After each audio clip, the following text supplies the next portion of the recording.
जहां बाबा साहब का परिवार आ रहा है और उनके हाथों और भिक्षु संघ के हाथों इस रथ का औपचारिक प्रारंभ होगा, शुभारंभ होगा और ये गांव-गांव, नगर-नगर, शहर तक जाएगा। देखिए, आरएसएस के द्वारा कुछ बौद्ध भिक्षु छोड़े गए हैं जो बहुजन समाज को बांटते रहते हैं और उनमें जाति वगैरह वगैरह बताते रहते हैं। 1100-1200 साल है। इसके पहले भारत में न कोई वेद था, न पुराण था, न उपनिषद था। जितने भी शिलालेख हैं पूरे भारत में, एक भी शिलालेख आपको संस्कृत में नहीं मिलेगा। यहाँ की सबसे पुरानी भाषा आप जो बस देख रहे हैं ये रथ संविधान जागरूकता अभियान यात्रा के लिए तैयार किया गया है। ये रथ पूरे भारत में 1 करोड़ संविधान को घर घर पहुंचाने का लक्ष्य है। इस रथ के माध्यम से पूरे देश में संविधान को घर घर पहुंचाने का और जागरूकता करने के लिए समाज को जागरूक करने के लिए ये रथ को जगह जगह गांव-गांव ये रथ जाएगा और समाज को जागृत करने के लिए भंते सुमित रत्न ने ठाना है कि अब हम संविधान को बचाने का एक नया तरीका उन्होंने निकाला।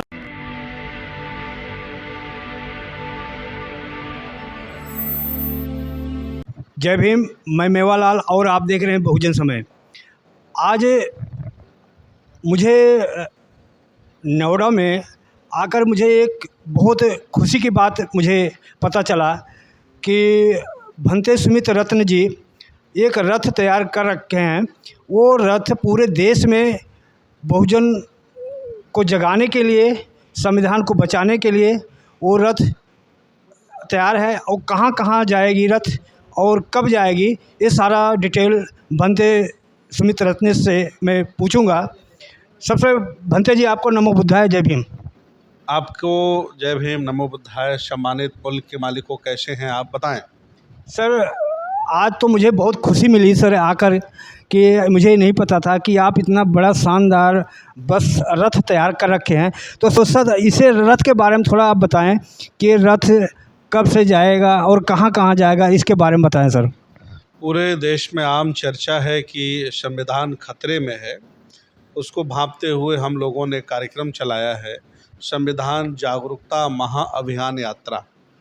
यह यात्रा भारत के गांव-गांव, गली-गली, नगर-नगर, शहर-शहर, जिला तहसील में जाएगी और लगभग 1 करोड़ संविधान भारत के घरों-घरों तक पहुंचाएगी। इस वैनिटी वैन का नाम है संविधान रथ। पूरी टीम है, लगभग 20 लोगों की। इसमें 5-7 गाड़ियां भी रहेंगी और हर ज़िले में, हर शहर में हम लोग जाएंगे, जनसभाएं भी करेंगे, लोगों को आमंत्रित भी करेंगे और संविधान के साथ उनकी फ़ोटो भी वायरल करेंगे ताकि दुनिया को पता चले कि संविधान की रक्षा के लिए बहुजन समाज आगे आया है। 15 तारीख को, 15 सितंबर 2023 को इसका औपचारिक प्रारंभ होगा। पहली यात्रा हमारी होगी पिलखुआ, हापुड़, गढ़मुक्तेश्वर, मुरादाबाद। इसके बाद वापस हम 24 सितंबर को दिल्ली आएंगे।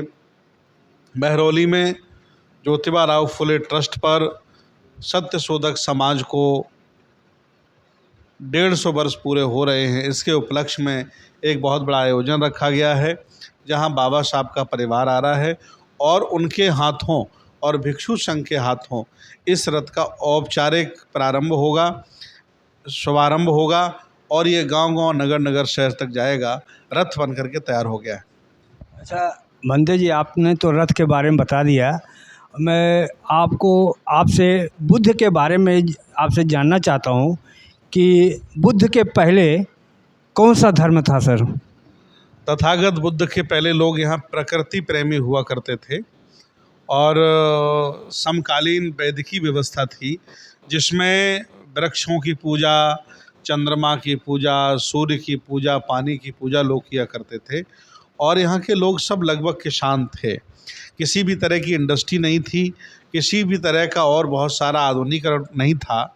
तो तथागत बुद्ध के बाद ही ऐस धम्मो सनातनो, सनातन धर्म की आधारशिला रखी गई और उनके बाद लगभग महापद्म नंद के ज़माने से लेकर 1250 साल सम्राट कनिष्क के ज़माने तक ये भारत 1250 साल बौद्ध रहा।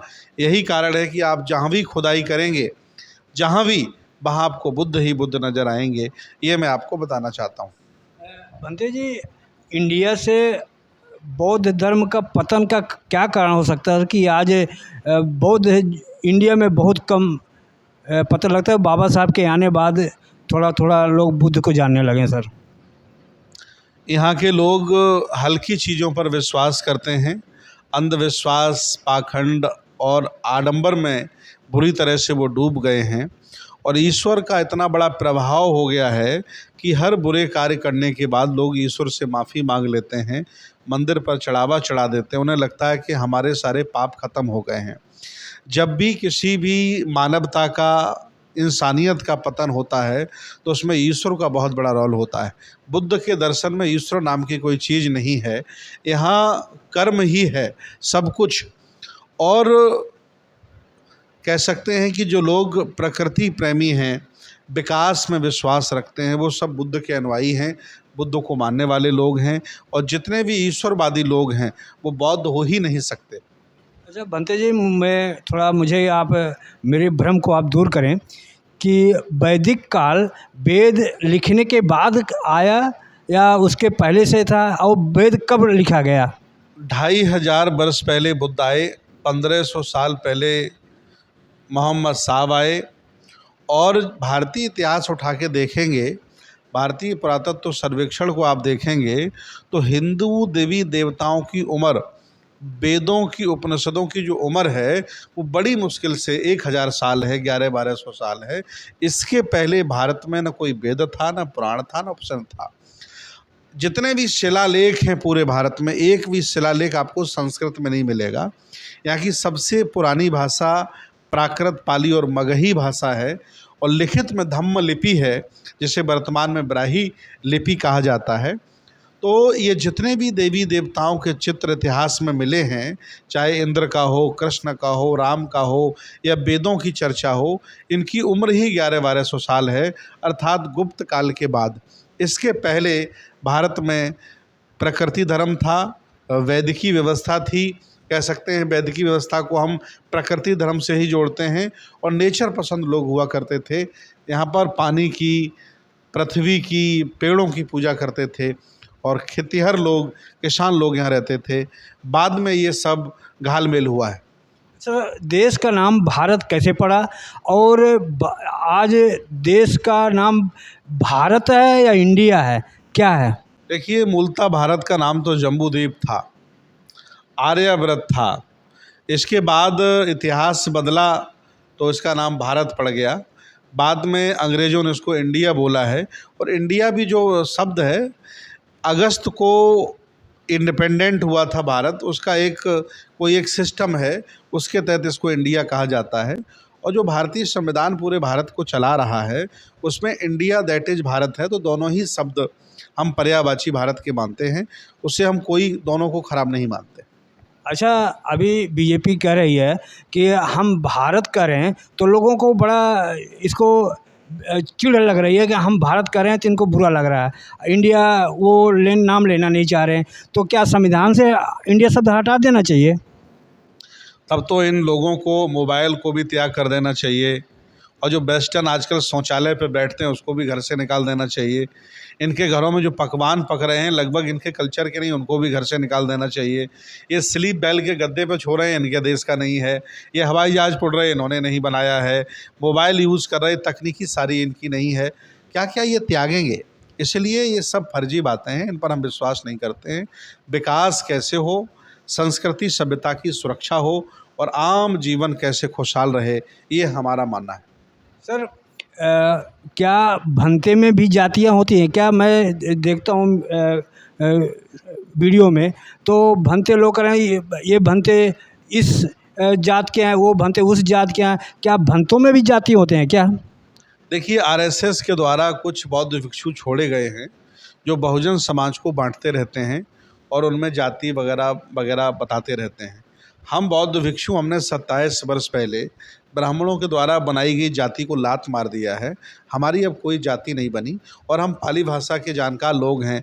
जाति का मतलब होता है जन्म लेना, ना कि ऊंचा नीचा। जो इन भाव को मानता है, इसकी चर्चा करता है, वो स्वयं जातिवादी है, चाहे वो एससी से आता हो, ओबीसी से आता हो, माइनॉरिटी से आता हो। जाति की चर्चा करना और जाति को महत्व देना ही ब्राह्मणवाद है। हम इसका निषेध करते हैं। अच्छा सर, फिर जाति गणना कितना ज़रूरी है सर? अगर मान लो जाति नहीं है तो जाति गणना ज़रूरी क्यों है और इससे फ़ायदा क्या होगा?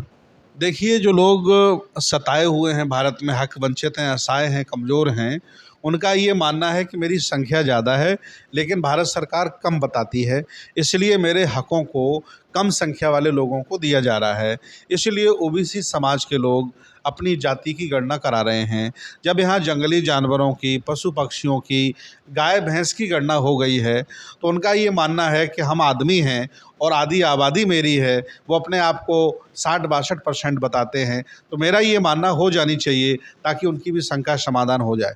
सर, अगर बैकवर्ड में जो पिछड़ी जातियाँ, अति पिछड़ी जातियाँ बँटवारा हो सकता है, तो सवर्णों में भी तो कमज़ोर सवर्ण हैं, मजबूत सवर्ण हैं, तो क्या उसमें बँटवारा नहीं होना चाहिए कि अति सवर्ण और अति बैकवर्ड जब हो तो सकते हैं तो? देखिए, बंटवारे का आधार आर्थिक, सामाजिक, राजनीतिक दृष्टि से संविधान बहुत बड़ा आधार है और अगर संविधान को सही मायने में लागू किया जाए, माना जाए, तो जो संविधान ने बंटवारा किया है उससे मैं पूर्ण तरह से सहमत हूँ। और संविधान से हटकर कोई भी बंटवारे की बात करता है, मैं उसे देशद्रोही और संविधान विरोधी मानता हूँ। सर, अभी स्वामी प्रसाद मौर्य ने एक बयान दिया है कि हिंदू धर्म नाम की कोई चीज़ नहीं है, ये ब्राह्मण धर्म है। आप इसको आप किस तरह से देखते हैं सर? देखिए, जो ब्राह्मण धर्म है उसकी किसी भी किताबों में हिंदू धर्म नहीं लिखा है। अंग्रेज हमें सिंधु कहते थे, क्योंकि सा वो बोल नहीं पाते थे, उनके मुंह से हिंदू निकल जाता था। अर्थात ये बहुसंख्यक आबादी को हिंदू धर्म थोप दिया गया और जो ब्राह्मण धर्म है वही पैरेलल हिंदू धर्म है, जिसमें असमानता है, छुआछूत है, जातिवाद है, वर्ग भेद है। तो ये बहुत सारे लोग हैं जो मान सम्मान की बात करते हैं, स्वाभिमान की बात करते हैं, वो अपने आप को हिंदू कहने से अलगाव रखते हैं। जैसे मैं स्वयं नहीं चाहता कि मुझे हिंदू कहा जाए, मैं सनातनी कह सकता हूँ, अपने आप को भारतीय कह सकता हूँ, बौद्ध कह सकता हूँ, लेकिन हिंदू नहीं। क्योंकि हिंदू, दयानंद सरस्वती ने लिखा है, हिंदू का मतलब काफिर और गुलाम होता है, इसलिए मैं उसका विरोध करता हूँ। तो इसका मतलब स्वामी प्रसाद हिंदू में बांट रहे हैं हिंदुओं को? देखिए, स्वामी प्रसाद एक पढ़े लिखे व्यक्ति हैं, वो जो कह रहे हैं उनकी बात में दम है और वो उदारवादी व्यक्ति हैं, वो किसी का अपमान नहीं कर रहे हैं, बल्कि जो कमियां हैं उन कमियों का उजागर वो करते रहते हैं। सर, ये भी उन्होंने कहा कि जहाँ जहाँ बड़े बड़े मंदिर बने हैं, अगर उसका जांच किया जाए तो वो बौद्ध विहार निकलेंगे। आप नहीं, इस बात से तो हम भी इत्तेफाक रखते हैं कि जो पुराने मठ हैं, तिरुपति बालाजी है, सबरीमाला है, केदारनाथ है, बद्रीनाथ है और जगन्नाथपुरी का मंदिर है, ये सारे के सारे बड़े मंदिर बौद्ध मठ की छाती पर बने हैं। मैं स्वयं इस बात को मानता हूँ और इसके प्रूफ हैं। 1250 साल बौद्धों का शासन रहा है। उन्होंने जो बौद्ध मठ बनाए थे वो जगह बहुत फेमस थी, उन्हीं के ऊपर इन्होंने मठ हिंदू बना दिए। अच्छा सर, अभी कुछ दिन पहले आपने गोरखपुर में एक बहुत बड़ा बौद्ध सम्मेलन किया था और आपने मुख्यमंत्री को शायद आप निमंत्रण दिया था बुलाने के लिए। तो मुख्यमंत्री जो हैं नाथ संप्रदाय के थे हैं, तो नाथ संप्रदाय बौद्ध धर्म से निकला हुआ धर्म है सर? देखिए, तथागत बुद्ध के धम्म के दो यान हैं, एक हीनयान और एक महायान है। तो महायान शाखा से निकला हुआ ये नाथ संप्रदाय है और आज भी वो चोटी नहीं रखते हैं, आज भी वो तिलक नहीं लगाते हैं। मूर्ति की पहले पूजा नहीं थी, अब तो खैर मूर्तियाँ उन्होंने रख ली हैं और वो तमाम काम नहीं करते हैं जो ब्राह्मण धर्म के अनुसार होते हैं। अर्थात वो हमारे ही महायान परंपरा का मठ है और वह मठ लगभग आज के 800 साल तक बौद्ध परंपरा के महायान के तमाम निषाद जाति के लोगों के कब्जे में बना रहा।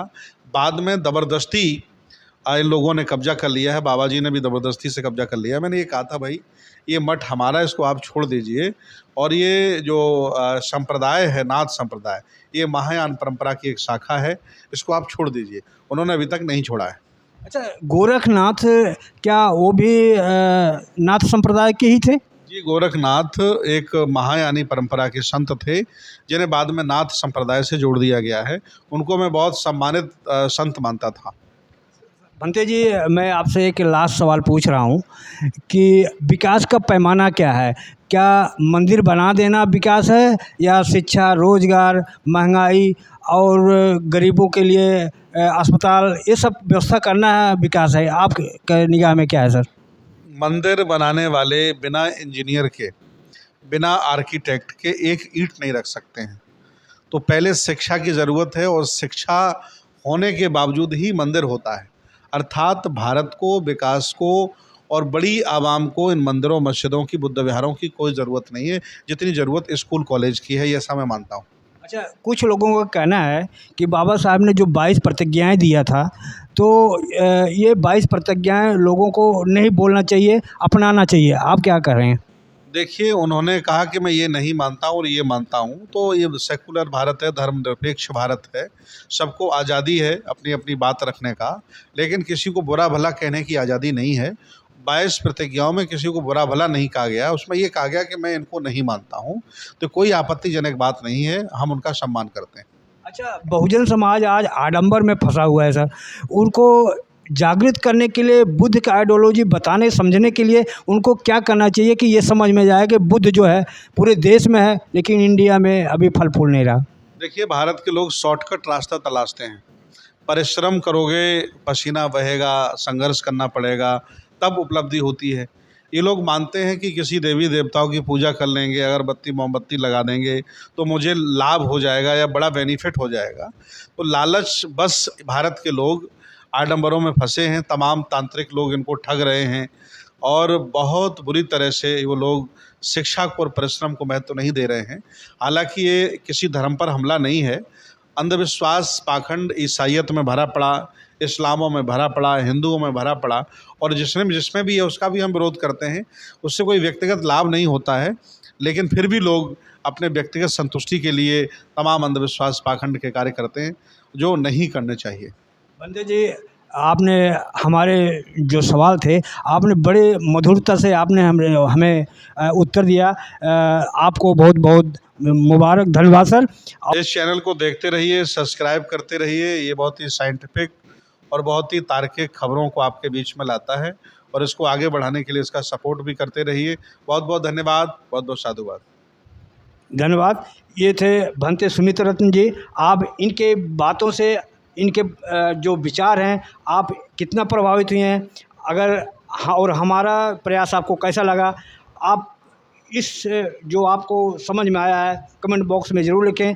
और यदि हमारे काम से आप संतुष्ट हैं तो हमारे चैनल को सब्सक्राइब करें, लाइक करें, कमेंट करें, और आपका मदद हमारे लिए बहुत ज़रूरी है। धन्यवाद। जय भीम, जय भारत, नमो बुद्धाय।